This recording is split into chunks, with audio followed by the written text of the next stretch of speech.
महाराष्ट्र पठाराची उंची सगळ्यात जास्त कोणत्या देशाला आहे? पूर्वेकडे की पश्चिमेकडे? पश्चिमेकडे. पूर्वेकडे काय? पूर्वेकडे किती मीटर उंची आहे? 300 ते 400. 300 मीटरची आहे. महाराष्ट्राच्या पठाराच्या पूर्वेकडे उतार कमी असण्याचं कारण काय? नद्यांनी खनन. काय कसलं खनन म्हणतात त्याला? उभं खनन की आडवं खनन? आडवं, लॅटरल खनन म्हणतात. महाराष्ट्राच्या पठाराची निर्मिती कशी झाली? भ्रमशमूलक ज्वालामुखीमध्ये जो लावा असतो आणि कुठे येते मग?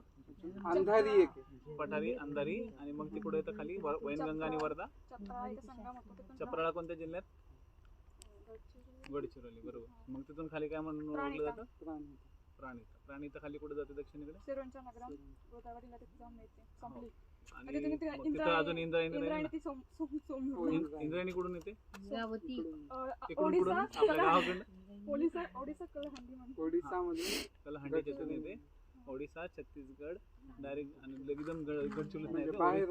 हा, बाहेर. आणि छत्तीसगड गडचिरोलीच्या कोणत्या तालुक्याच्या एरियात दक्षिणेकडे जाते? तालुका सोमनूर? सिरोंचा आहे. भामरागड, सुरजागड. भामरागड पुढून येते सोमनूर येथे मिळते. ठीक आहे, बढिया, डन. बाजूच्या आता हीकडे नदी चालली अशी, तर ही साईड कुठली आहे? उजवी. तर उजव्या साईडला ज्यावेळेस तुम्ही जातो, हे लक्षात ठेवायचं, डाव्या बाजूची उजव्या बाजूची तुम्हाला असे टार्गेट्स केले जातात. आणि लगेच हा विचार नाही करत बसायचा की अरे ह्याच्यावरती धरणं कशी पाठ करू मी, अरे ह्याच्यावरती संगम स्थळे तुम्हाला कधी पाठ होतील? ज्यावेळेस तुम्हाला ती नदी आठवेल.